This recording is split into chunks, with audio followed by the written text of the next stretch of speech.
상황을 좀 정리해 보겠습니다.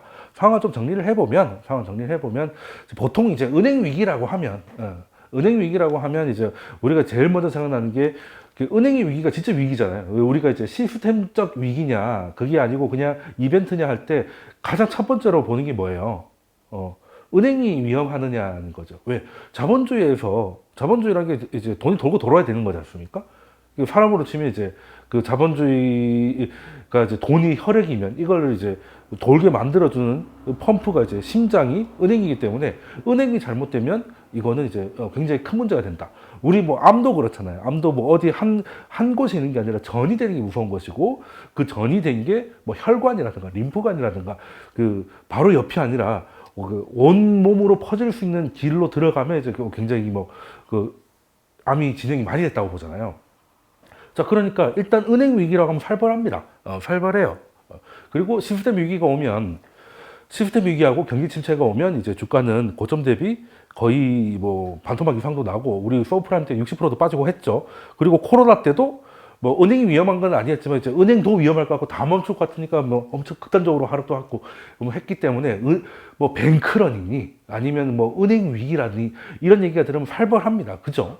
근데 재밌는 거는 우리가 흔히 알고 있는 은행 위기라고 하면 이제 가장 가까운 서브프라임일 텐데, 그때랑 지금이랑은 일단 뭐 다른 점이 꽤 여러 개가 있지만 결정적인 차이가 뭐냐면 그 출발이 어디냐는 거예요. 출발이 뭐냐면 일단 서브프라임 같은 경우는 은행의 자산이 문제가 된 거죠. 그러니까 은행이 서브프라임 채권을 갖고 있는데 그 채권이 트리플 A 등급인 줄 알았더니 그게 아니라 어떻게 됐어? 그게 아니고 굉장히 위험한 게 좀 섞여 있었다.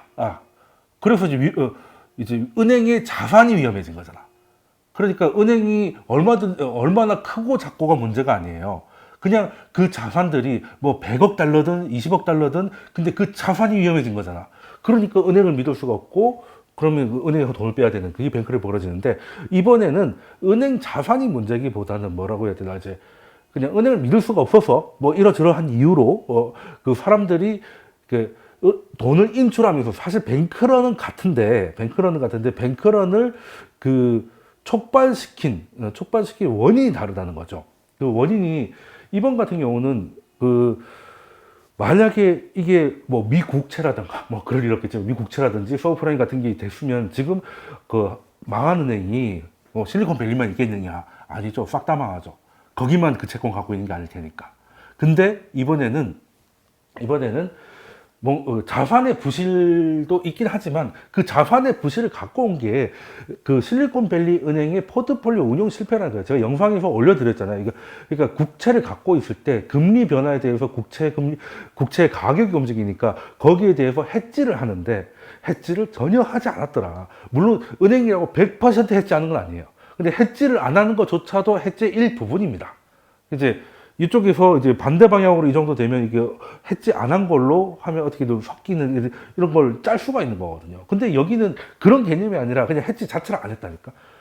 그리고 해지도 안 했지만 약간 특화된 은행이었잖아요. 그 스타트업 기업들이라든지 거기 관련된 사람들, 이런 사람들이 있기 때문에 지금까지는 금리가 계속 올라가니까 스타트업들이 상황이 안 좋아져서 더 이상 대출을 받기 힘들죠.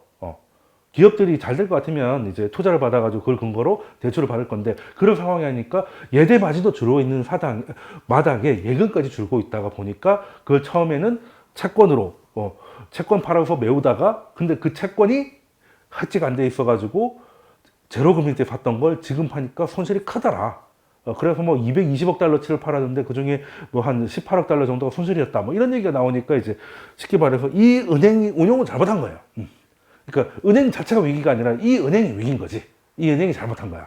그렇게 돼서 어찌됐든 근데 은행이 잘못됐다고 하면 물론 뭐 뱅크 오브 아메리카나 뭐 JP 모건 같은 큰 은행들은 이렇게 방만하게 운영하진 않았겠지만 그래도 은행이라는 게 모든 예금자들이 뛰어와가지고 제 예금 돌려주세요라고 하면 네 감사합니다 여기 있습니다 할 수 있는 은행은 없어요. 그럼 은행이 아니지. 은행의 기능이 뭐야?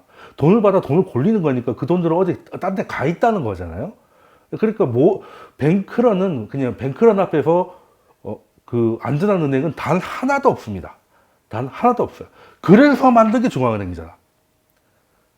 제가 옛날 강의에도 여러 번 말씀드렸는데 옛날에는 은행 망하는 게 진짜 많았습니다. 특히 이제 금을 이제 금화를 쓸 때 이럴 때도 은행 당연히 있었잖아요.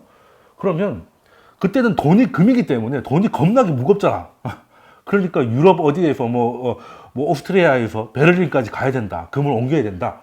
라고 할 때 그 가다가 뭐 털리던가 아니면 뭐 비가 와가지고 마차가 못 가서 제때 못 오던가 제때 못 오는 것도 디폴트잖아요. 그러니까 어찌됐든 이 각종 위험이 있는 거예요. 각종 위험이 있고 그러다 보니까 사람들이 의심이 늘 많고 그래서 한 은행이 위험하다라고 소문만 나면 그 소문만으로도 뱅크런이 발생해서 멀쩡했던 은행이 한꺼번에 망할 수 있는 이런 게 은행 시스템의 가장 취약점이었어요. 그래서 중앙은행이 나온 겁니다. 왜? 중앙은행은 뭐가 있어요? 발권력이 있죠. 발권력이 있으니까 발권력이 있다는 말은 예금주들이 전원 튀어와가도 돈을 찍어서 그 예금을 줄 수 있다는 거예요. 그렇죠? 근데 그런 민간은행을 만들 수 없으니까 은행들의 은행으로 중앙은행이 있는 겁니다. 그래서 센트럴 뱅크예요. 그래서 중앙은행이 왜 있냐면 물가를 잡아야지. 이게 아니야. 그거는 중앙은행의 존재 목적은 은행들을 지키기 위한 은행이에요. 근데 은행을 지키기 위한 행위가 대부분은 돈을 찍는 거다 보니까 물가가 너무 오를 거를 늘 염두에서 움직여라 이거지. 중앙은행의 존재 이유를 딱 생각하면 이게 확산되기 힘들겠다. 이럴 때 쓰라고 있는 게 중앙은행인데, 그렇죠? 은행 망했을 때 돈 찍어서라도 그걸 막아라는 게 그렇지 않습니까? 그래서 뭐 미 정부든 연준이든 빠르게 움직여야 되었고 아니나 다르게 빠르게 움직였죠. 그래서 이런 거 같은 경우는 예전에 서브프라임 같은 경우는 지금 은행 자산이 예를 들어 100억 달러가 있다. 근데 여기에 서브프라임이 묻어 있어가지고 손실이 얼마나 될지 계산이 안 되면 막말로 100억 달러를 다 찍는 게 아닌 이상은 이 공포를 잠재우기 힘들 텐데 지금은 은행들이 갖고 있는 뭐 국채라든지 MBS라든지 이런 것 자체가 물론 예전보다는 떨어졌긴 했죠. 금리가 올랐으니까. 근데 그건 있을 수 있는 일이고 그냥 우리가 전혀 몰랐던 부실이 있었던 게 아니고 그냥 지방은행 중에서도 특정한 기업, 특정한 섹터에 노출이 많이 되어 있는 소형 은행들이 현금이 부족했던 거예요. 막말로 실리콘밸리 은행이 현금이 좀 많았다면 지금 계속 이렇게 부실하게 했다 하더라도 문제가 안 됐고 우리는 그런 은행이 있는지도 몰랐을 거예요. 거기 현금이 없어서 문제지 부실화된 게 아니잖아. 아니 뭐 국채 팔면서 손실을 봤다면서요. 아니 그거는 그게 아니라 당연히 기준금리를 올렸으니까 국채 가격이 저금리 대상은 당연히 떨어지는 것이고 이건 부실이 아닌 거죠 당연히. 근데 부실이라고 하면 믿었던 게 아니었던 거지. 근데 뭐 시장 가격으로 빠져 있는 건 당연한 것이고. 그래서 사실은 뭐 큰 문제는 뭐 이걸 가지고 뭐 금융위기로 간다 뭐 이렇게 하기에는 조금 일단은 진앙지가 출발이 달랐고 출발이 은행 자산이었다면 얘기가 좀 복잡할 텐데 다행히 은행 입장에선 부채인 예금에서 문제가 발생했기 때문에 그건 현금만 있으면 막을 수 있어요. 근데 현금이 없던 은행이 넘어간 것이고 그럼 그런 은행들을 싹 정리를 한 다음에 예금주들 살려주고 다른 은행들까지 이런 뱅크런이 방지되는 걸 막으면 되는 거잖아.